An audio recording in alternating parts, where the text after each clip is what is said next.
data.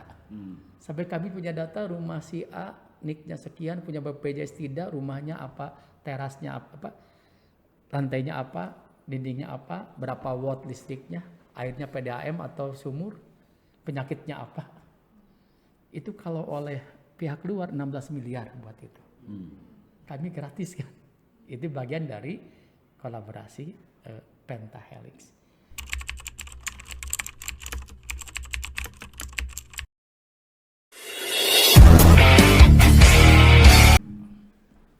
Jumpa lagi di Sawala Redaksi. Ingat pilkada, ingat koran gala tentunya. Nah, kali ini di rapat atau di Sawala Redaksi Politik, kita akan diskusi bersama dengan tokoh yang saya sih menyebutnya tokoh hebat lah ya, yang bisa melakukan perubahan di sebuah daerah, yaitu Kang Doni Ahmad Munir. Damang Kang. Alhamdulillah sehat. Saya Kang. Saudara-saudara sekalian, seperti di beberapa Sawala Redaksi sebelumnya, kita memang sengaja menghadirkan para bakal calon yang akan maju nanti pada kontestasi politik atau pilkada serentak 2024. Nah, kali ini Kang Doni hadir sebagai salah satu calon ya, yang akan kembali maju di kontestasi atau pilkada Kabupaten Sumedang. Kang, ya. Hatur nuhun tos sumping. Sami-sami. Kang, upami ngadangu kata Sumedangnya, yang pertama kali terlintas gitu di pikiran Kang Doni, naon teh Kang? Satu kata we tentang Sumedang. Maju. Oke. Ayeuna teu acan maju gitu? Semakin maju. Oke, semakin maju. Kenapa saya tanyain itu? Karena beliau adalah petahana juga ya, Bupati Sumedang 2018-2023. Nah, artinya beliau ini pasti tahu betul soal persumedangan, Kang. Selama Kang Doni menjabat sebagai Bupati Sumedang ya, kita sih di sini punya berbagai data lah ya, baik itu masalah maupun prestasi. Saya tanya masalah dulu nih Kang, apa yang belum bisa terselesaikan selama masa periode kemarin sehingga Kang Doni memutuskan maju deui ah? Ya, tentunya setiap pemimpin mindsetnya harus berangkat dari masalah. Oke. Dia harus paham akan masalah dan hadir dengan kebijakan, program dan kegiatan yang berdampak untuk mengatasi masalah atau menyelesaikan masalah. Dan tentunya masalah-masalah sebuah daerah berkaitan pertama dengan tingkat kesejahteraan masyarakat. Sebuah indikator daerah sejahtera atau tidak pertama dilihat dari IPM-nya, Indeks Pembangunan Manusia. Nah, saya ingin memberikan sebuah gambaran supaya kita bisa fair ya, membandingkan itu antara before and after, sebelum dan sesudahnya. Tidak dengan kesempurnaan. Kalau membandingkan dengan kesempurnaan tidak ada yang sempurna. IPM misalnya sebelum saya menjabat itu 70 poin. Sekarang sudah 74. Tapi kan target kita di 80, lebih ke depannya. Berarti IPM harus lebih ditingkatkan. Kedua, kemiskinan. Kemiskinan ketika saya menjabat 10%. Setelah saya menjabat turun menjadi 9%. Udah ada penurunan. Cuma ini PR besar, bagaimana kemiskinan bisa lebih diakselerasi dalam penurunannya. Walaupun memang kemarin menjabat 5 tahun itu ada diskon oleh COVID 2 tahun. Jadi kemiskinan kita terakhir di angka 9,3-an. Dan itu kalau dibandingkan 2022 sebelumnya, ini penurunan terbaik di Jawa Barat ketiga. Hampir 0,8 poin nurunnya. Berarti kinerja kita bisa dilihat dari deltanya, pertumbuhan penurunannya cukup tinggi. Pengangguran, alhamdulillah kalau membandingkan 2022 dengan 2023 dari 9% ke 6% ya kalau tidak salah. Hmm, hmm, hmm. Jalan-jalan di Sumedang sebelum saya menjabat yang bagusnya sekitar 65%. Sekarang yang sudah bagusnya ada 90%. Jadi ada PR 10% lagi. Oke. Jadi itulah masalah-masalah utama bagaimana PR-PR yang belum selesai sebagai masalah utama bisa dituntaskan untuk kedepannya. Jelas mungkin jalan 10% lagi itu tuntaskan. Dan kita sudah tahu jalan mana saja itu. Jadi istilah Sunda nama cacag nangka gitu. Ya kalau incumbent kan setidaknya ini yang sudah kami lakukan. Ya. Ini PR-nya, ini akan kami lakukan ke depannya. Berarti kesejahteraan masyarakat ditingkatkan, kemiskinan terus ditekan, pengangguran terus diturunkan, kemudian indeks Gini ditekan, dan infrastruktur diperbaiki, termasuk untuk peningkatan pendidikan, kesehatan, UMKM dan pertanian. Karena Sumedang ini PDRB terbesarnya sektor industri pengolahan dan pertanian. Berarti dua teratas tersebut sebagai sektor unggulan yang harus kami lebih perhatikan karena bisa lebih menyerap banyak tenaga kerja. Berarti kebijakan kami pun harus diperbesar untuk industri olahan dan sektor pertanian yang terbukti telah menciptakan banyak lapangan pekerjaan. Jadi itu mungkin kan beberapa PR ke depannya yang tinggal dilanjutkan, tinggal finishing. Jalan tol sudah beres. Ada 6 pintu tol, ini terbanyak di Indonesia pintu tolnya karena memudahkan orang keluar di Sumedang. Kedua, industri baru juga sedang kami bangun di daerah Buah Dua Ujung Diatomo. Tahap awal sudah ada 960 hektar untuk itu. Ini tinggal finishing. Jati Gede sudah mulai tumbuh. Ini pun tinggal sentuhan akhir. Bagaimana jadi kawasan industri atau kawasan ekonomi khusus pariwisata yang bisa banyak menyedot wisatawan sehingga bisa menggerakkan ekonomi. Jalan-jalan di sekitar Jati Gede sudah bagus sekarang. Sekarang finishingnya terakhir tahun ini sudah diperbaiki. Jadi itu berapa PR ke depannya di samping stunting ya yang tinggal sedikit lagi. Karena kita stunting alhamdulillah turunnya sangat bagus sehingga jadi percontohan. Oke, hatur nuhun Kang. Nah Kang gini, kan tadi disebutkan bahwa petahana itu mempunyai keuntungan ya, karena dia sudah melaksanakan sebagian pekerjaan dan kalaupun nanti misalnya kembali lagi terpilih, tinggal melanjutkan saja dan meningkatkan mungkin serta menyentuh hal-hal lain ya yang selama ini belum tersentuh. Tapi gini Kang, kan kita tahu proses ini adalah proses politik ya.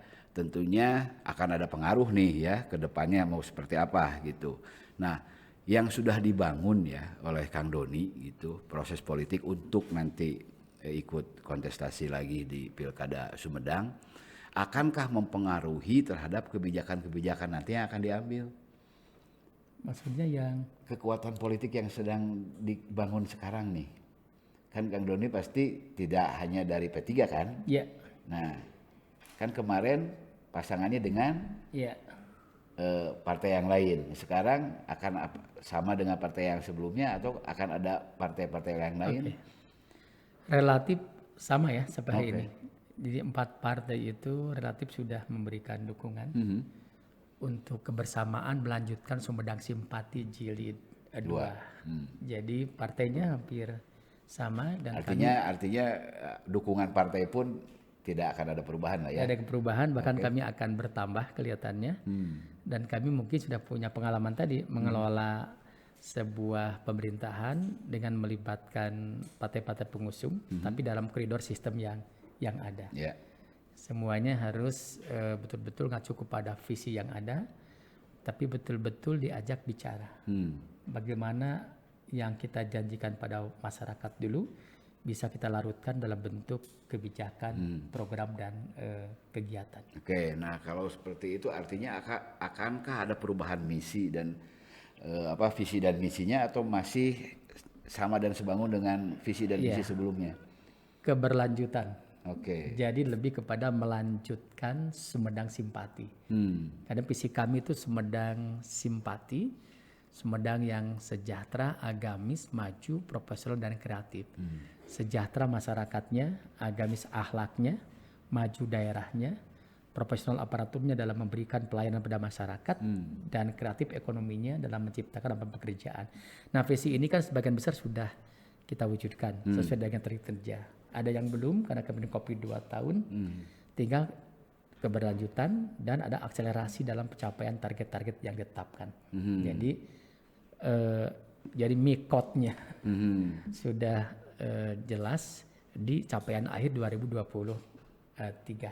Berarti tinggal melanjutkan Sumedang Simpati Jilid kedua, menuntaskan yang belum dan mempercepat capaian 5 tahun ke depan. Kami ingin target-target ke depan bisa lebih progresif lagi. Oke, ini kalau mendengar statement dari Kang Doni ini kayaknya optimis banget nih ya. Insya Allah. Seolah-olah sudah menang ya. Tapi mudah-mudahan lah ya lancar Kang Don. Nah tapi gini Kang Doni, kan sekali lagi ya kita pengen ke proses politik yang sedang sekarang Kang Doni laksanakan ya, menjelang tanggal 27 Agustus pendaftaran nanti ya. Sekarang tingkat elektabilitas Kang Doni ya, kalau didengar dari statement-statement Kang Doni, kayaknya bagus berapa sih Kang? Ya alhamdulillah, kalau di survei masih di atas, masih cukup tinggi. Tapi hasil survei ini jadi guidance kita, apa yang menjadi rekomendasinya kita laksanakan, sehingga bisa mempertahankan hasil survei, bahkan bisa meningkatkan. Jadi saya pun berpikir survei jangan menjadikan saya takabur, sombong misalnya, tapi betul-betul kita ingin menjadikan survei itu sebagai referensi, guidance untuk bisa dijaga, dikawal, dipertahankan, bahkan ditingkatkan. Karena saya sangat percaya pada survei, itu scientific, keilmuan, dan ya bersyukur saya masih diberikan kepercayaan oleh masyarakat Sumedang dari survei ya. Masih tinggi di atas 50% ke atas lah. Nah Kang, sebelum kita nanti diskusi ya, kita break dulu sebentar. Terima kasih. Kembali lagi di Sawala Redaksi. Kang Doni ini kembali ya, saya pengen ada penegasan dari Kang Doni ini. Selama Kang Doni menjabat ya, dan sebagai calon incumbent nih, yang paling greget ya untuk segera diselesaikan selain tadi persoalan-persoalan yang umum tadi ya, itu dari kondisi Sumedang yang maksudnya gini, ketika Kang Doni misalnya ya, mudah-mudahan ini kita doakan juga Kang Doni nanti dilantik, 100 hari pertama Kang Doni akan menyelesaikan apa? Menyelesaikan lah ya, menjelaskan artinya gitu. Iya, tentunya kita sudah punya data sebelumnya, di mana kegiatan apa yang bisa 100 hari bisa kita tuntaskan. Karena kegiatan di Pemda kan ada siklus anggarannya dan sebagainya yang harus dilalui. Ada SIPD dan sebagainya. Yang bisa untuk itu adalah lebih menguatkan peningkatan pelayanan publik. Sekarang sudah digitalisasi. Bagaimana peningkatan pelayanan publik itu betul-betul memaksimalkan digitalisasi digunakan oleh rakyat sepenuhnya. Jadi bagaimana itu dipakai. Kita sudah buat aplikasi, tapi misalnya tingkat pemakaiannya rendah. Kan ini perlu sosialisasi, perlu internalisasi pendalaman, dan ini pemerintah turun. Jadi bagaimana aplikasi yang ada dimaksimalkan penggunaannya oleh masyarakat. Kayak gini, dulu saya quick wins yang dulu. Di survei itu masyarakat banyak mengeluh membuat KTP harus 6 bulan dan sebagainya. Kedua, masalah kesehatan, pelayanan. Yang pertama saya lakukan dulu adalah, itu bulan pertama Oktober, dilantik September. Oktober saya meluncurkan sebuah produk kebijakan namanya Akte KTP KK. Hanya sekali pemohon menyerahkan pada Disdukcapil ke kecamatan, langsung pulang, nanti maksimal 3 hari kantor pos mengantarkan akte KTP ke rumah pemohon gratis. Oke. Kami MOU dengan kantor pos, perangkonya kami bayar. Di sanalah peran CSR bisa masuk dan di perubahan APBD masih berjalan. Kalau sekarang sudah pakai aplikasi Sila Sidakep, sistem layanan kependudukan. Tinggal masukkan aja di aplikasi ini. Untuk akte dan KK bisa cetak sendiri, tapi KTP tetap diantar oleh kantor pos karena KTP elektronik. Dan dengan cara ini kan pengeluaran beban belanja masyarakat berkurang kan? Tidak usah bolak-balik ke kantor. Kedua, mengurangi emisi karbon. Ini green energy kita jaga betul, orang tidak bolak-balik pakai kendaraan ke pemohon. Yang kedua, kesehatan. Kami di Public Service Center 119. Yang gawat darurat, yang sakit tinggal telepon ke 119, nanti petugas medis datang merawat, mengobati. Kalau gawat disiapkan ambulan dibawa gratis. Itu quick win yang saya lakukan, sumbernya dari dari riset sebelumnya. Nah, kedepannya yang saya greget memang tadi bagaimana aplikasi yang sudah ada dimanfaatkan betul oleh masyarakat digunakan, dan ini semuanya harus turun tangan. Tidak hanya kewajiban Diskominfo untuk mensosialisasikan, tapi semua dinas pun wajib mensosialisasikan itu. Kedua, saya sering berpikir kalau ini mesin waktu bisa kembali gitu. Yang saya akan itu infrastruktur tinggal 10% lagi gitu. Kemudian infrastruktur adalah pertanian, gerakan pemberdayaan buruh tani. Karena kantong kemiskinan adanya di desa, mereka adalah petani. Petani yang buruh tani yang tidak punya lahan, tapi punya skill. Nah, ini yang dulu saya awal tanamkan, coba gerakan buruh tani.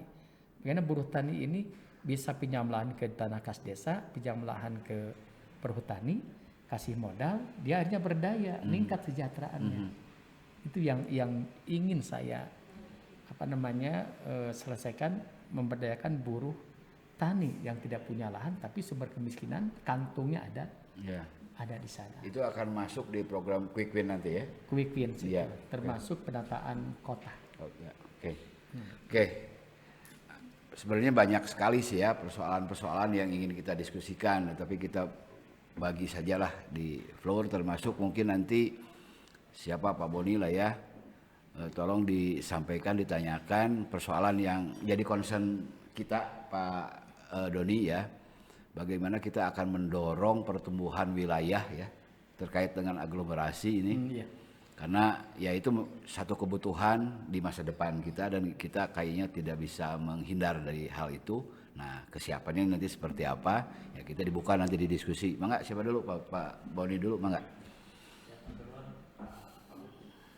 Jadi memang sudah semestinya pada daerah itu berorientasi pada masalah di daerahnya dan fokus menyelesaikan. Apalagi tadi akan sudah memaparkan semua kemajuan-kemajuan dan capaian-capaian di periode pertama, artinya sudah sangat melayani masyarakat dengan baik. Tapi kan tentunya tadi seperti yang disampaikan oleh Kang Hu bahwa kita tidak tinggal dan bergerak di hanya Sumedang, tapi bergerak juga dari Sumedang ke daerah lain, Kota Bandung, kabupaten dan yang ada di daerah Cakupan Bandung. Nah, orang dalam memang tadi kita fokus ingin turut atau membersamai lah perkembangan wilayah. Apalagi urbanisasi global ini kan di seluruh dunia terjadi. Gitu. Nah, ini mah ingin ditanyakan kan, waktu akan menjabat kemarin, sejauh mana sih komunikasi antar kepala daerah yang concern membahas soal pengembangan wilayah Cakupan Bandung kan? Itu pertanyaan pertama kan. Karena Sumedang masuk ya wilayah, masuk wilayah. Semua wilayah yang tergabung di Sukuman Bandung. Nah yang keduanya rencananya kan, karena kan ada dinamika politik kan, masing-masing punya warna, masing-masing punya kepentingan politik. Nah bagaimana rencana akan, karena ini kepentingan bersama, apalagi kita di Jawa Barat, Jabodetabek sudah maju lebih dulu, kemudian Rebana juga sekarang aglomerasi Rebana sudah memiliki konsep yang jelas. Nah Cukuman Bandung belum memiliki apa. Rencana ke depan akan sebagai bagian dari kepala daerah di wilayah Cukuman Bandung akan melakukan apa? Oke. Baik, untuk Cukuman Bandung tentunya kita berangkat dari masalah Cukuman Bandung itu banjir ya, sampah, kemacetan, dan ini tidak bisa berdiri sendiri untuk mengatasinya karena satu hamparan yang disebut aglomerasi tadi. Sebenarnya regulasi telah banyak untuk itu. Cukuman Bandung ini seringkali kita koordinasi untuk sampah misalnya, sama-sama di Legok Nangka. Itu seringkali kepala daerah dengan provinsi membahas itu. Berkaitan dengan transportasi, itu dengan beberapa mode transportasi yang disiapkan ada untuk itu. Kemudian sanitasinya dan sebagainya. Posisi sekarang memang itu sudah ada terus koordinasi, sudah ada terus pembahasan. Nah di sini mungkin kedepannya perlu diperkuat lagi untuk tataran mengeksekusinya antar provinsi dengan bupati wali kota yang ada di sana. Karena kan kalau banjir, misalnya saya contoh di daerah Katex, ini kan batas Bandung dengan Sumedang. Dulu sering banjir, tapi alhamdulillah sekarang sudah jarang kan kedengaran. Kita koordinasi, kemudian pusat pun mensupport, kita bangun beberapa check dam di hulunya. Ketika hulunya ada check dam, itu berkat Cukuman Bandung juga kebijakannya. Akhirnya sekarang sudah berkurang. Ketika di sini di hulunya agak lebar sungainya, ke bawahnya sempit, kan akhirnya air balik lagi. Ini perlu koordinasi. Kami sudah koordinasi dengan Bandung. Makanya dulu saya pernah dengan Bupati Bandung ngobrol untuk menghadapi kemacetan di sana itu, udah aja buat jalan di atas kayak di Cihampelas itu. Jadi yang nyebrang-nyebrang tidak usah jalan bawah tapi ke atas, kan buruh jam sekian keluarnya kan bawa motor, sepeda, angkot sebagainya. Dulu pernah pembicaraan seperti itu untuk mengatasi macet, banjir dan persampahan. Sudah kita lakukan, cuma kedepannya diintensifkan dengan kecepatan mengeksekusi masa Cukuman Bandung. Apalagi kami berkepentingan ada Jatinangor, Cimanggung dari industri, Jatinangor dari pendidikan, Tanjung Sari, Sukasari dan pemulihan. Kami 5 kecamatan masuk itu. Dan kami kan hulunya juga. Termasuk kan Bandung ini harus memperhatikan hulunya juga, rebuisasinya dan sebagainya. Karena tekanan sosial makin tinggi, kan di atas bisa saja tanah punya warga, saya ingin dijual aja, dibangun rumah kan. Nah kayak gitu kan harus disiapkan. Saya berharap Cukuman Bandung dari hulu sampai hilir dituntaskan, kemudian penguatan kelembagaan provinsi dengan kabupaten kota, target-targetnya apa, seperti Citarum kan hulu ke hilir sekarang sudah bagus kan, dibantu oleh TNI-nya, oleh Polri-nya dan sebagainya. Itu. Kemudian kami punya juga untuk mendukung Cukuman Bandung, kami ada Perda 2021 KPJ, kawasan pengelolaan Jatinangor. Pengelolaan. Jadi bahkan nggak bagus juga.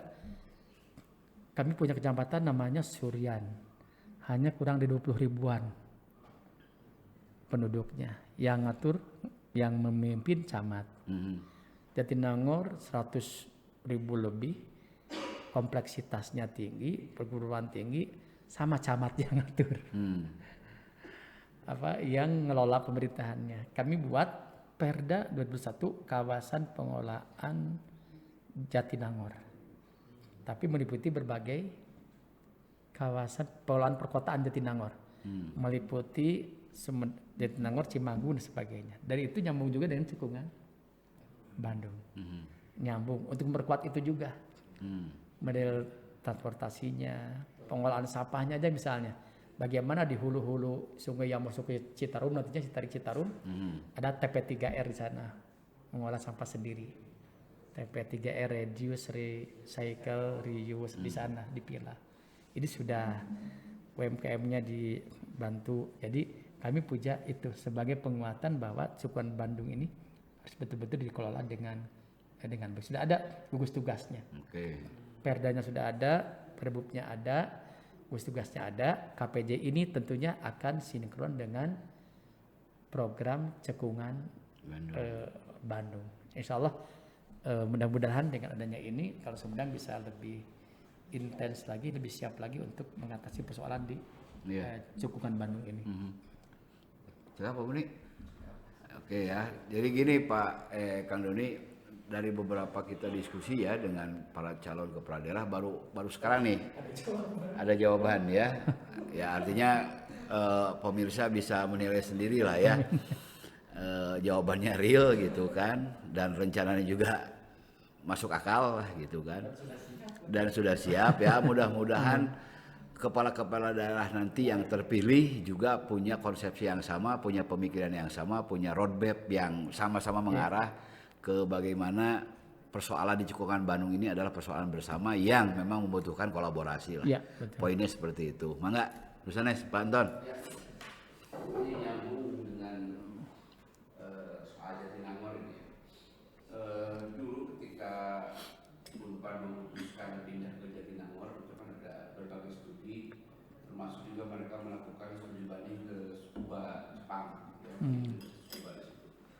Mereka menunjukkan bahwa kawasan Jatinangor itu menjadi sebuah kawasan pendidikan yang tertata rapi di situ, peruntukannya juga benar-benar sebagai sebuah kota pendidikan. Tapi yang kemudian muncul sekarang kan yang tumbuh di situ bukan kota pendidikan ya kan, tumbuh pendidikan berupa dari sisi ekonomi, pembangunan fisik segala macam, jadi semrawut lah.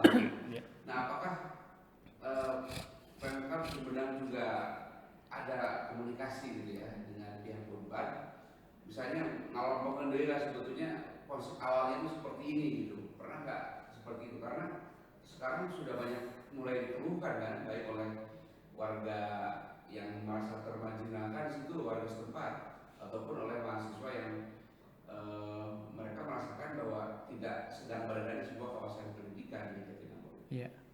Itu gimana Pak? Ya betul Kang, kita berusaha menghadirkan kawasan pendidikan yang nyaman, tentram, damai bagi para mahasiswa.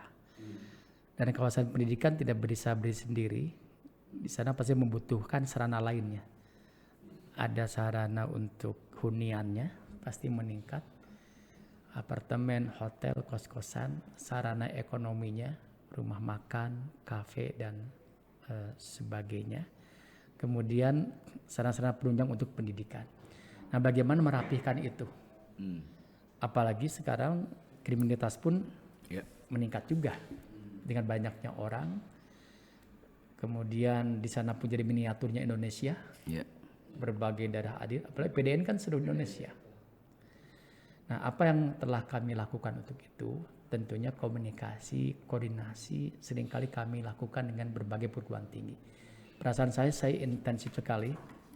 Kalau mengambil kebijakan apapun itu pasti ngajak dari pihak akademisi. Karena kami melakukan pendekatan pentahelix untuk membangun ini. Bagaimana akademisi, bisnis, community, government, dan media diajak.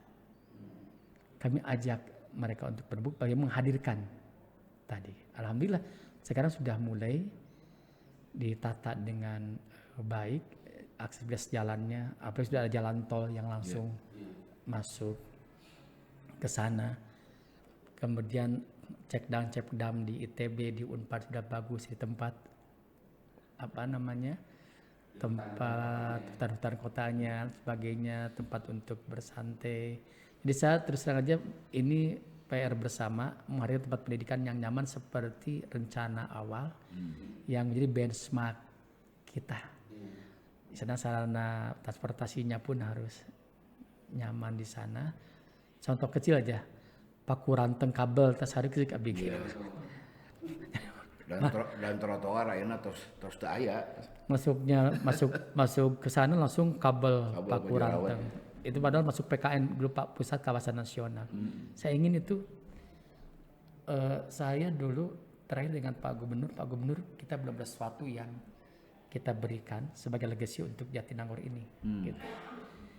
Saya minta waktu itu sama-sama membuat basic apa yang di bawah itu ducting ya.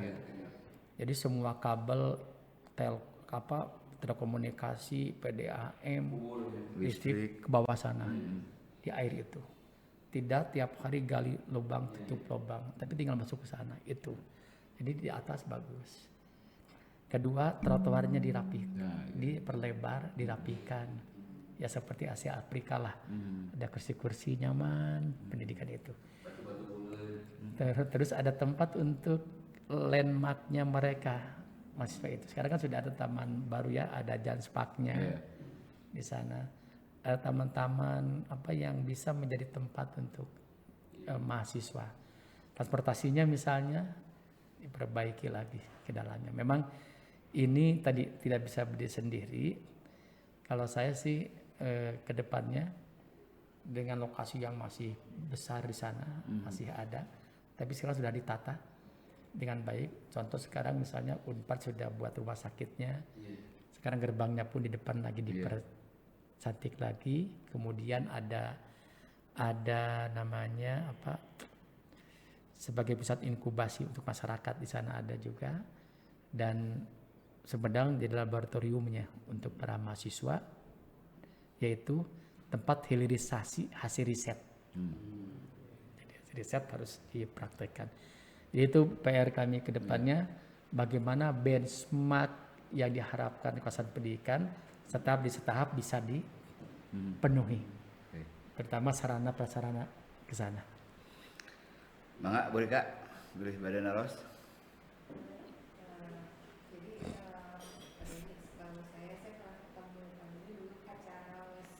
Java Digital Services Jatinangor. Pak Dodi itu pernah menyampaikan saya dulu ini berkaitan dengan prestasi yang dicapai oleh Kabupaten Sumedang. Jadi saya dulu pernah studi banding ke Banyuwangi, dan saya pernah studi banding juga ke Kota Bandung. Karena posisinya masih di bawah, tapi saat ini bisa berada di atas semua. Dan itu menjadi satu prestasi ya bagi Kabupaten Sumedang juga. Nah, kalau misalkan saya ke daerah lain pun jadi perbandingan tuh pada saat mau meningkatkan kinerja Pemda gitu kan, pasti dibutuhkan anggaran atau APBN gitu kan. Nah, sedangkan secara anggaran di daerah itu mungkin relatif hampir sama ya. Tapi Sumedang itu bisa mencapai prestasi yang sangat luar biasa selama kepemimpinan Pak Doni justru gitu. Strategi apa sebenarnya gitu ya? Mungkin menjadi pertanyaan juga mungkin dari daerah-daerah lain juga yang datang mungkin studi banding. Kenapa bisa mencapai semua itu, bahkan bisa mengalahkan Kota Bandung saat kepemimpinan Pak Doni justru. Nah itu mungkin dan nanti pada saat Pak Doni menjabat kembali, apa strategi itu akan tetap berjalan atau mungkin ada hal-hal lain yang akan lebih ditingkatkan lagi? Iya. Baik, ini cukup mendasar ya Mbak. Intinya kebetulan saya seorang pembelajar, senang untuk belajar, karena kalau belajar itu akan menginspirasi dan memotivasi. Begitu sebelum dilantik malah saya ke Kota Bandung dulu, belajar ke Pak Emil, dan dia masih wali kota, belum dilantik jadi gubernur. Saya dibawa ke comment centernya, ke gambar apa yang saya lakukan, dan saya berketetapan dalam hati, pokoknya saya ingin melebihi Kota Bandung. Jadi ada gerentes seperti itu. 2 bulan setelah dilantik, November, saya ke Banyuwangi. Saya ajak semua kadis ke sana. Udah pertemuan besar, baru face to face antar dinas dengan dinas. Jadi saya bensak betul ke Banyuwangi ini. Dan ketika belajar saya praktekkan, malah mau pelayanan publik kami studi banding November, Juli tahun depan sudah diresmikan mall pelayanan publik oleh Menteri. Karena tidak bisa sebuah mall pelayanan publik itu kalau tidak sesuai dengan standar. Kami gunakan bangunan yang ada, tinggal dipoles dan sebagainya. Jadi ada keinginan kuat untuk mereplikasi apa yang jadi keberhasilan daerah lain di kabupaten kami. Nah, apa strateginya? Strateginya kami punya visi Sumedang Simpati. Sumedang Simpati supaya kuat terus punya fondasi. Fondasinya agama, budaya, dan teknologi. Agama akan mengarahkan, membimbing, budaya akan down to earth, membumi, etos kerja masyarakat dengan budaya yang baik akan terangkat. Terakhir adalah teknologi akan mengakselerasi. Kemudian bagaimana strateginya? Pertama, strategi mobilisasi dan orkestrasi seluruh kegiatan dengan konsep kolaborasi pentahelix-nya. Tidak semuanya bersumber dari APBD kami. Contoh misalnya, kami punya program I-Simpati. Bagaimana melatih kader posyandu, paham akan stunting, kenapa stunting, bagaimana cara mengatasinya. Dikasih smartphone, aplikasi, itu kami dapatkan dari CSR, sebuah perusahaan telekomunikasi 3 miliar. Kami butuh data, satu data desa cantik, karena good data, good decision, and good result. Kami MOU dengan IPDN 1.000 orang turun ke tiap rumah ke data. Sampai kami punya data rumah si A, NIK-nya sekian, punya BPJS tidak, rumahnya apa, terasnya apa, lantainya apa, dindingnya apa, berapa watt listriknya, airnya PDAM atau sumur, penyakitnya apa. Itu kalau oleh pihak luar 16 miliar buat itu. Kami gratis kan. Itu bagian dari kolaborasi pentahelix. Kemudian dengan pusatnya kami banyak dibantu jalan dan sebagainya. Jadi strategi pentahelix, mobilisasi, mengorganisasi kekuatan yang ada, ini betul-betul membantu kami di Sumedang. Karena dulu begini kan, ketika saya menjabat itu, posisi 2018, Sumedang itu sakitnya, kinerjanya ranking 27 di Jawa Barat. Dari 27 kabupaten kota. Bayangkan, 48. Saya ketika baru menjabat, ada penyampaian kinerja sakit di depan RB, duduk di belakang. Karena sesuai dengan tempat duduk, sesuai dengan urutan itu. Gimana enggak? Padahal kan bukan saya kan itu kan, tapi nggak apa-apa, ini keberlanjutan.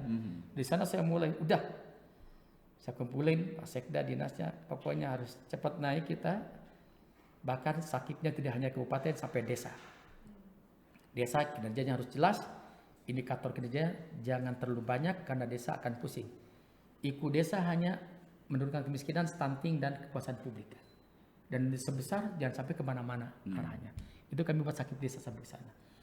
Kemudian tadi pengangguran tinggi, kemiskinan tinggi, jalan banyak yang rusak, sistem merit kami rendah dan sebagainya. Melihat masalah tadi, apa yang pertama harus kami lakukan? Yang pertama saya lakukan konsolidasi organisasi, saya kumpulkan seluruh ASN dan saya memberikan sebuah PDU pada mereka. Ini di upacara pertama saya mimpin. Saya ingat kata-katanya, kalau kita selaku ASN mengatasi persoalan masyarakat, maka Allah akan mengatasi persoalan kita. Kalau kita selaku ASN mempermudah urusan rakyat, Allah akan mempermudah urusan hidup kita. Itu yang saya tekankan. Terus bagaimana memulainya? Memulainya kami ada 2 konsep. Pertama, birokratik reform, reformasi birokrasi. Kenapa harus reformasi birokrasi? Karena dari perspektif budaya Sumedang bekas kerajaan. Kalau kerajaan ini menganut sistem patron and client, paternalistik. Berarti patronnya dulu harus direformasi. Harus jadi rule of model, jadi panutan. Nanti kalau patronnya bagus, kliennya, publiknya, rakyatnya akan ada trust. Kalau ada trust, percaya, dia akan berpartisipasi. Jadi kami lakukan reformasi birokrasi dengan 8 area perubahannya, merubah budaya dilayani ke melayani, dari manual ke digital, dari comfort zone, zona nyaman ke competitive zone, dari business as usual ke inovatif. Kami itu. Tapi tantangannya Kang, resistensinya luar biasa. Iya pastilah. Luar biasa lah untuk itu, resistensi di dalam itu. Ada resistensinya pasti. Tapi kita terus sampaikan itu. Yang kedua, untuk memudah urusan rakyat ya dengan digitalisasi. Kebijakan SPBE, sistem pemerintahan berbasis elektronik. Bagaimana DNA-nya, device-nya, network-nya, dan aplikasinya bisa berjalan. Kami alhamdulillah jaringan itu sudah fiber optik sampai tingkat desa semuanya. Dari mana uangnya? Kolaborasi itu dengan Telkomsel dan Icon Plus. Kalau kita mau modal itu berapa ke desa? Icon Plus kan PLN, banyak tiang listrik. Telkomsel bisa perkotaan, Icon Plus di pedesaan. Jadi semuanya tidak ada yang blind spot di Sumedang kecuali ada RW-RW yang dusun. Kalau desa semua sudah fiber optik untuk networknya. Device-nya kita siapkan, networknya dan aplikasi. Nah aplikasi ini, jadi yang aplikasi ini kan pemimpin itu harus memiliki desain kebijakan aja. Punya desain kebijakan, kemudian desain kebijakan tersebut ditransformasikan dalam bentuk platform digital. Itu aplikasi. Jadi saya gini aja saya itu kan. Pokoknya saya ingin tahu hari ini uang masuk berapa. Dari pajak, retribusi apa. Saya ingin tahu hari ini uang keluar berapa, untuk apa. Saya ingin tahu hari ini penyakit terbesar apa di Sumedang, obat apa yang banyak keluar, dan sebagainya. Karena dari data tersebut bisa referensi ngambil kebijakan. Contohnya, dinas ini mah lelet mengeksekusi anggarannya. Kan berdampak pada time value for money-nya. Uang kalau segera dieksekusi kan menghasilkan produk. Jadi pelayanan. Kemudian saya ingin tahu penyakit tertinggi apa. Saya setiap keliling sekarang menjadi seolah-olah promosi kesehatan. Di Sumedang per hari ini, saya lihat dispepsia hari ini tertinggi. Penyakit perut. Berarti pola makan. Kedua hipertensi, pola makan. Berarti bupati nyuruh dinas kesehatan upaya promosi kesehatan dan preventif kesehatannya ke 3 penyakit besar tadi. Gimana supaya tidak dispepsia, tidak hipertensi, dan naseporogatis itu pernapasan. Obat terbanyak paracetamol. Ada kan? Tiap hari bisa lihat juga. Itu arti penting kita punya big data yang menjadi good data, make a good decision and good result. Hasilnya bagus. Jadi itu prosesnya. Dari masalah tadi, kemudian bagaimana menghadapi masalah, kami punya values tadi, kemudian reformasi birokrasi, patron and client, kedua kebijakan SPBE, fondasinya tadi agama, budaya, teknologi, strategi kolaborasi pentahelix. Jadi semuanya harus berpartisipasi, tidak lagi ego sektoral. Di cara pandangan kami kalau ada musibah banjir misalnya, saya tidak hanya mengundang BPBD, saya undang semuanya. Semuanya harus ngeroyok. Semuanya harus jadi dinas BPBD semuanya gitu. Dikumpulkan. Dinas pertanian hitung berapa sawah yang terendam. Gimana mengatasinya. Dinas PU berapa itu yang rusak notasinya. Jadi sebuah masalah tidak hanya oleh ego sektoral satu dinas, tapi semuanya jadi ekosistem. Jadi semuanya ikut mengatasi masalah. Saya belajar ke Banyuwangi waktu itu untuk peningkatan wisata. Kata Pak Ajwar Anas waktu itu seluruh kadis adalah kadis pariwisata. Saling mendukung. Seluruh dinas ada dinas pariwisata sesuai bidangnya. Setiap tempat adalah destinasi wisata. Setiap orang Banyuwangi waktu itu saya adopsi, setiap orang Sumedang adalah pemandu wisata harus semua. Dan setiap program APBD harus jadi atraksi wisata. Contohnya kami ada Gebiar 1000 yatim piatu. Itu jadi atraksi wisata. Di Disparbudpora ada kolosal 5.400 tari umbul. Itu jadi program tapi jadi atraksi wisata dikembangkan. Jadi kami membuat aplikasi pun, nah ini tidak pakai vendor, tidak pakai pihak ketiga, kan mahal itu. Kami pakai ASN kami sendiri. Tapi kami punya, ada ITB, ada Unpad yang bantu. Kami ada tim akselerasi yang paham itu. Aplikasi yang kami bangun semuanya buatan ASN kami. Dan ketika ada yang expert, guru sekolah SMK, SMA expert, saya tarik langsung. Bahkan naik pangkatnya juga luar biasa, karena dia benar-benar berkontribusi positif. Dan ketika Pan-RB mendiskusikan kuota untuk ASN baru, karena kebijakan kami SPBE harus nyambung dengan ketersediaan SDM-nya. Banyak kuota IT kami tambah. Kami punya 36 programmer sekarang. 36 programmer sekarang. Nah, jadi aplikasinya kami yang bangun. Bayangkan kalau kita pakai vendor pihak ketiga, kalau rusak, dikunci, buka bayar lagi kan, saja seperti itu. Dan alhamdulillah dengan adanya itu SPB kami ranking 1 di Indonesia tahun 2022. Kemudian hampir 200 kabupaten kota berkunjung ke Sumedang dan aplikasinya kami gratiskan. Dengan syarat mereka datang dulu ke Sumedang. Saya buat peraturan bupati harus nginep wajib di Sumedang. Kalau Sumedang harus nginep di Bandung kan. Iya, belanja Sumedang. Belanja. Sampai saya buat perbubnya. Putus bupati. Saya harus nginep di Sumedang, makan di Sumedang restoran, belanja UMKM dan wisata. Sampai satu daerah Belitung Timur, hampir 190 orang, bupati sampai kadesnya datang. Penuh hotel di Sumedang, banyak yang datang. 200 kabupaten kota, kan berdampak ekonomi juga ke Sumedang. Dan aplikasinya kami hibahkan. Setelah mereka pulang, nyimpen 9 orang untuk magang di Sumedang. Jadi kan berbagi sesuai dengan filosofi nama Sumedang, Insun Medal, Insun Madangan. Salah untuk menerangi. Jadi dari Sumedang untuk Indonesia kita sebarkan. Saya sering guyon Sumedang ini UPTD-nya gitu. Unit pelaksana teknis dari Pan-RB dan Mendagri. Membantu daerah kan. Karena dari Kementerian Pan-RB dan Mendagri kalau ingin ada sebanding ke Sumedang aja. Kami bersyukur dapat kepercayaan dari Pan-RB, dari Kemendagri, karena ilmu yang kami berikan bermanfaat di tiap daerah. Kayak e-office. Jadi ASN kami ini kan e-office sampai desa sekarang. Jadi pagi-pagi itu sama kan, setiap daerah juga absen pakai foto setengah 8. Kemudian jam 4 dia harus ngisi uraian kegiatan tadi apa saja, outputnya apa, evidennya harus ngisi gitu. Jadi jelas selama 8 jam kerja teh naon wae dilaporkan. Nanti diverifikasi sama atasannya pakai 5 bintang.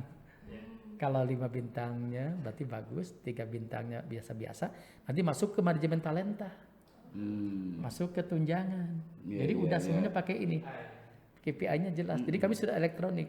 Sebenarnya satu-satunya di Jawa Barat dengan Kota Bandung dulu itu tidak lagi open bidding. Kami sudah pakai grade 9, merit sistemnya sudah tertinggi. Langsung aja suksesi kayak Jawa Barat, tidak lagi open bidding. Jadi kalau saya mau menentukan eselon 2, tinggal buka grade 9. Ya ada grade 9 ada berapa orang? Oh ada 9. Kami butuh 3. Tinggal 9 itu di asesmen, diwawancara. Jadi kami ngambil dari keranjang yang sudah bagus gitu kan. Tidak bisa ujung-ujung titipan A, titipan B, tapi ngambil dari keranjang yang sudah sistem meritnya masuk di sana. Ada penilaian atasan bawahan. Ini kemudian ada dari tadi itu dari e-office-nya sampai desa. Dan kami kasih berbagai daerah aplikasi ini e-office. Saya bersyukur ada dari Ogan Ilir. Itu anak muda bupatinya dan dia terus komunikasi nyimpen orang di Sumedang dan dia berhasil sekarang. SPBE-nya tinggi langsung. Waktu itu dan dia cerita, Pak Doni ternyata ada berapa ASN kami pengen pindah. Karena setelah ada e-office nggak bisa lagi. Dia malas-malasan datang jam 10, jam 11, jam 12. Seperti itu. Karena dengan sistem akan terkendali orang Iya. itu. Itu arti penting sistemnya. Nah, beberapa daerah seperti itu. Jadi itu kuncinya mungkin. Saya penasaran Pak. Ya. Karena tadi kan bicara dari sistem Mana Henry? kinerja. Saya sempat 2 kali, hampir 3 kali waktu di UMD Jawa Barat ngasih materi di satu acara pembekalan untuk pegiat wisata. Ya. Memang pariwisata di Sumedang pengelolaannya lebih baik, bagus dibanding dengan daerah lain. Kemudian beberapa kali juga kita sumber untuk UMKM kan, Ya, betul. soal kemasan, Iya, betul. kemudian visualisasi itu beberapa kali, 2 kali saya kasih materi untuk di acara itu. Nah tapi saya perhatikan selalu keterlibatan untuk SKPD OPD. Padahal kan perangkat lembaga pemerintahan daerah tidak hanya itu. Ya. Ada BUMD, ada BUD dan lain-lain. Ya. Nah sedangkan di 2022 kan kinerja beberapa BUMD sebenarnya kurang bagus. Nah keterlibatan mereka sejauh mana? Ya, keterlibatan BUMD selama ini ya kalau boleh jujur ya, kami ini memang dulu kalau Bank Sumedang bagus, cuma untuk PDAM waktu itu pada posisi yang hampir-hampiran inilah kondisinya. 5 tahun saya menjabat, kebijakannya tidak ada nambah satupun karyawan. Bayangkan ya, kepala daerah yang banyak tuntutan dari timnya. Iya. Biasanya kan BUMD jadi Ya bisa ribbon lah. 5 tahun saya tidak nambah satupun karyawan. Di Kebijakan. di BUMD. Di BUMD. Di PDAM. Oh, pada Di PDAM. Karena PDAM waktu itu kelebihan karyawannya hampir 200%. 100%. Jadi silakan masih ada titipan. melanggar keputusan Mendagri besar. Karyawan gede, penerimaan sekian, kan akhirnya kolab. Terus saya dengan kondisi ini, caranya adalah saya ajak ini milik kamu bersama, milik kita bersama, kita amankan, berarti kudu puasa ya. Dalam artian kurangi bebannya kan, operasional dikurangi, apa dikurangi, tidak ada lagi tambahan karyawan. Ketika ada yang pensiun kan mengurangi beban. 5 tahun saya tidak satu pun memasukkan orang ke BUMD. Tapi alhamdulillah sekarang sudah bagus kan. Udah bagus sekarang. Karena komitmen tadi, udah untung lagi sekarang. Udah ngasih lagi ke PAD. Udah bagus pelayanannya. Kan ada nilainya. Dikatakan alhamdulillah. Cuma itu komitmennya. Ya bayangkan seorang bupati yang didukung banyak, pasti banyak tuntutan, tidak hanya dari bawah, dari si kanan kiri juga. Tapi saya bertahan. Ini komitmen kami untuk menyehatkan BUMD. Tapi yang mau dititip itu ada ya. Ya ada. Cuma saya bilang, tapi kalau bupatinya nitip kan, orang tuh bapak juga nitip kan. Iya. Nah, dimulai dari kita. Kalau kita akan ada beban enak kan. Mohon maaf kondisi seperti ini, saya lagi menjaga BUMD ini supaya sehat. PDAM. Ada 3. Bank Sumedang itu udah bagus ya. Yang kedua PDAM. Yang saya ceritakan barusan PDAM. PDAM. Jadi 5 tahun di PDAM tidak nambah satupun orang, yang keluar terus keluar. Sehingga nanti uangnya jadi kondisi finansialnya jadi sehat kembali dengan berkurang. beberapa rasionalisasi dan penghematan. Dan sekarang sudah bisa lagi nyetorin ke kas daerah dan laporan keuangannya sudah sehat. Kita tongkrongin betul itu. Nah, makanya tadi kita tentu melibatkan mereka, terutama dari sisi pendampingan UMKM, itu kami libatkan. Dan tidak hanya BUMD tapi BUMN. Misalnya kami Go Digital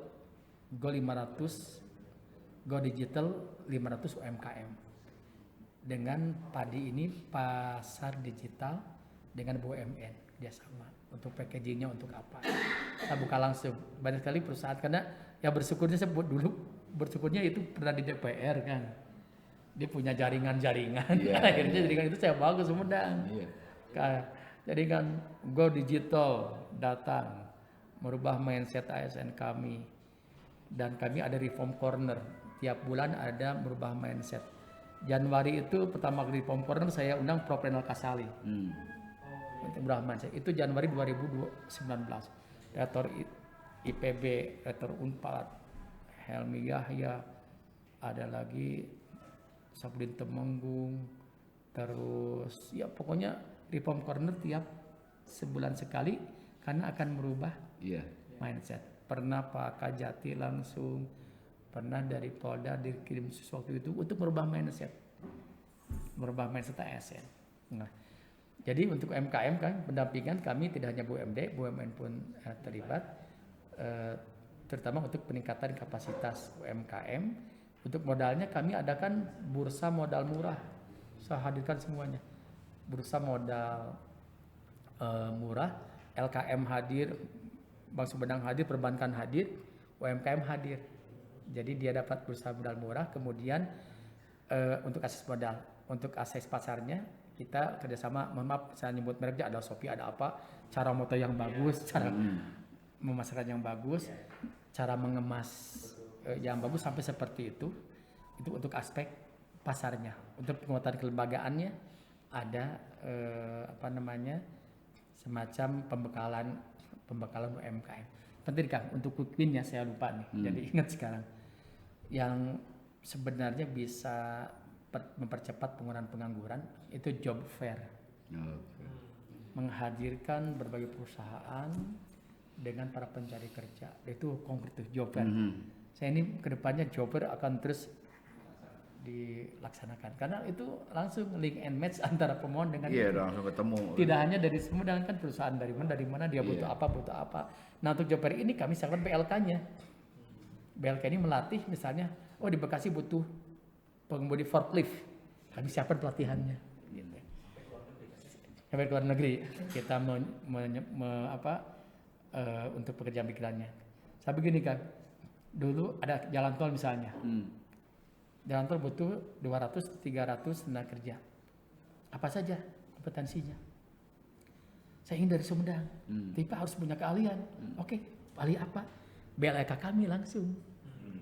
Balai Latihan Kerja itu menyiapkan orang dilatih untuk job yang ada di sana. Itu efektif. Jadi dilatih. Kemudian di Sumedang butuh tenaga kerja untuk industri ini, untuk pabrik ini di Majalengka.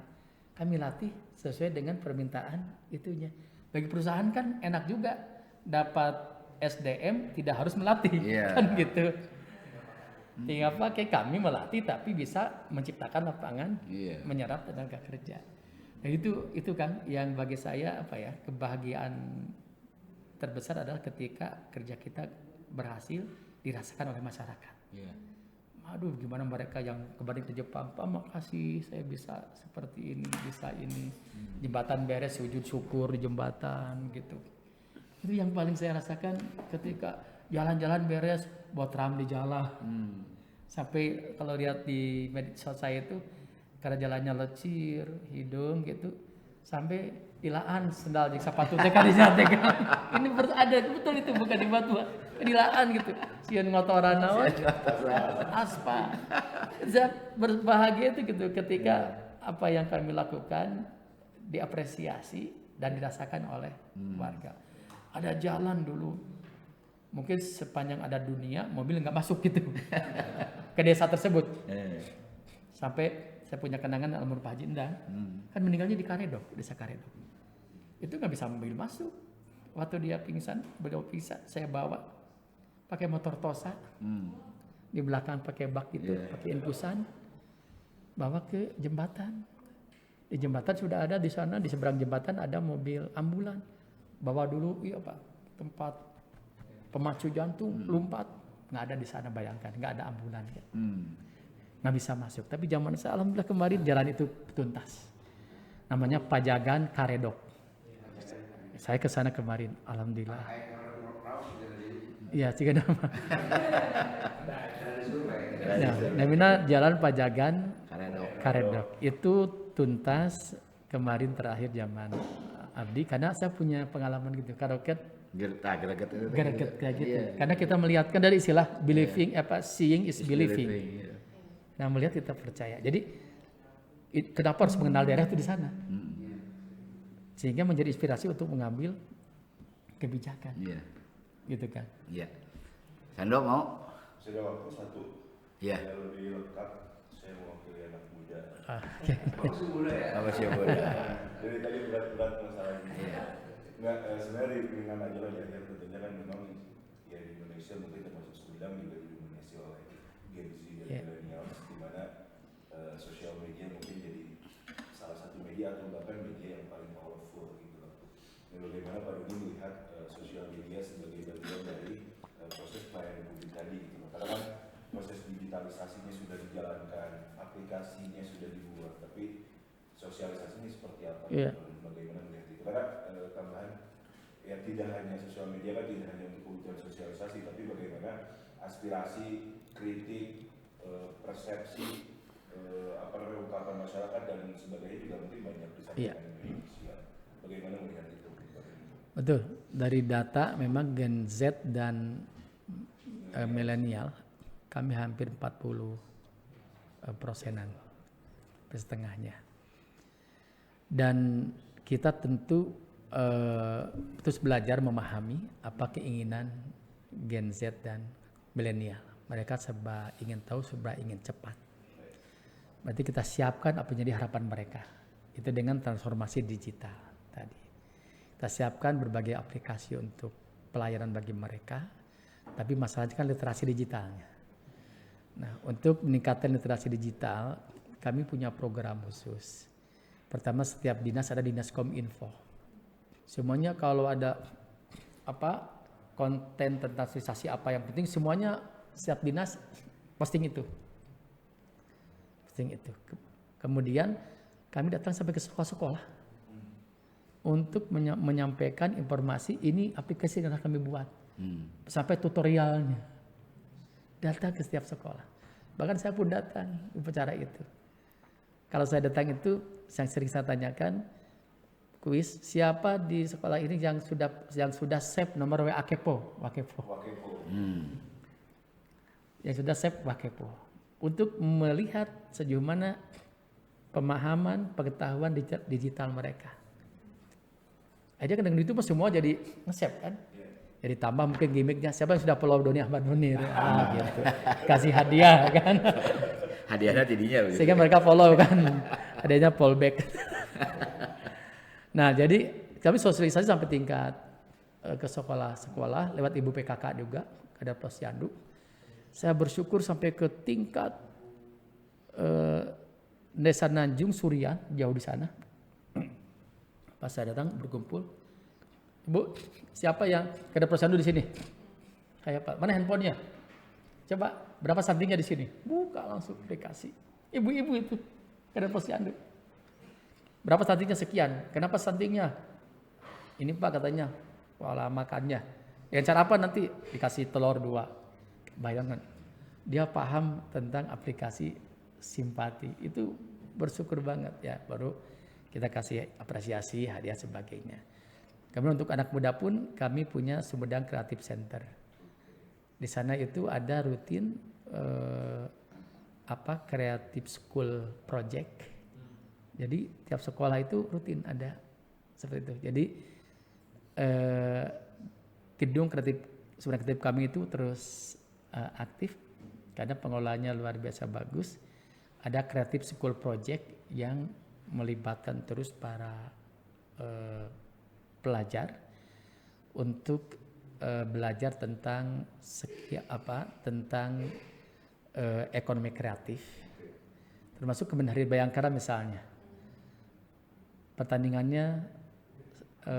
stand up comedy tentang polisi Hari Bayangkara seperti apa, tentang tawuran, gitu, tentang narkoba.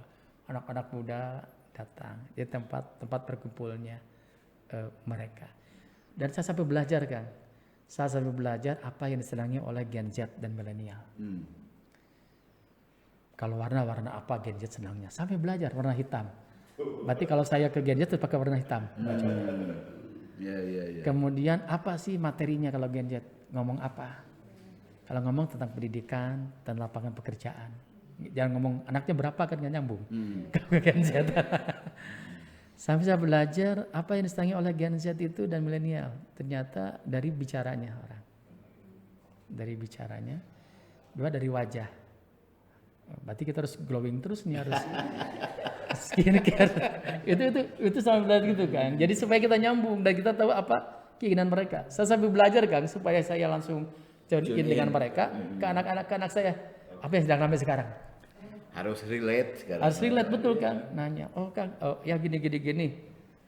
Jadi itu kalau bapaknya hampir sama dengan anaknya itu buah jatuh sepohon-pohonnya. Sampai dari si pakaian harus seperti apa dan sebagainya. Kadang kita ingin menarik Gen Z supaya ikut berpartisipasi dalam pembangunan. Dan kami ada program ke tiap sekolah mimpin apel Senin. Pertama kerjasama dengan BNK narkotika dan sebagainya. Jadi sekarang musim narkoba misalnya. Jauhi narkoba, dekati Bupati Doni, gitu. Jauhi judi online dekatin Doni. Kan sekarang yang paripurna, yang sempurna ya, anaknya main game online, ibunya pinjaman online, bapaknya judi online. Waduh, paripurna banget ini. Paripurna kejelekannya. Nah, bagaimana kita hadir untuk mengatasi itu? Setidaknya pemimpin menyampaikan pesan-pesan moral itu. Oke. Cukup, mantap lah ya. Kan yang gedung kreatif itu selesai. Udah dipakai. Oh, itu bukan kreatif. Itu geoteater. Iya. Budaya. Itu di Rancakalong. Udah selesai lagi. Nuka tiup angin. Jadi itu teh kunaon bisa kitunya. Padahal teh gede-gede teh ngangina. Jadi kan itu mah kan rancangan baru. Rancangan baru siapa namanya? Rancangan baru nih? Iya, rancangan baru. Rancangan baru kemudian itu kan di gunung di atas jauh kemana-mana tidak ada penghalang. Sehingga masih angin itu teka. Ten menghambat. Dia teka ukur heula awalna si kekuatan teh. Didinya teh standarna. Iya, didinya teh anginna teh tarik. Angin teh mana-mana kan. Iya. Aduh kan atuh rame oge eta. Oke. Itu geoteater. Geoteater namanya. Oke, baiklah ya, sebelum kita akhiri diskusi yang menarik ini dan eusina rada lumayan dia mah ya diskusi ya. Kita dengar statement terakhir dari Kang Doni. Mangga, pilih pada kampanye, mangga ya, udah kayak gini lah. Ya, terima kasih pada Koran Gala di acara Sawala ini, sebuah kegiatan yang tentunya akan membuka ruang gagasan pemikiran untuk memajukan daerah-daerah yang dimana ada calon yang berkontestasi. Bisa apresiasikan cara seperti ini. Dan tentunya Koran Gala ini koran pilkada, harus terus melekat. Dan ingat Koran Gala ya, ingat pilkada ya, ingat Koran Gala. Ingat Koran Gala, ingat pilkada, dan ingat Doni juga. Mantap.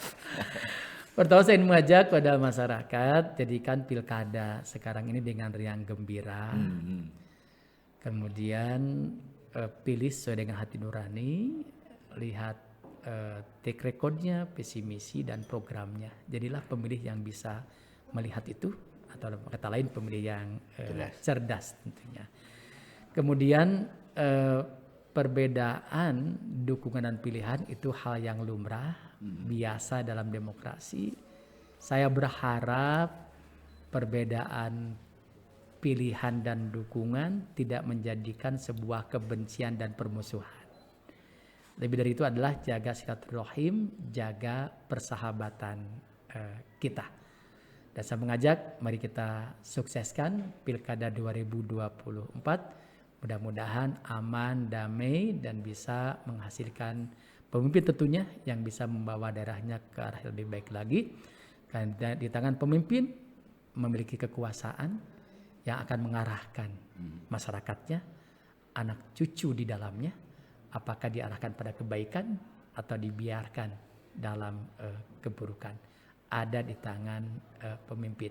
Ayo ikut berpartisipasi yang aktif di pemilihan kepala daerah.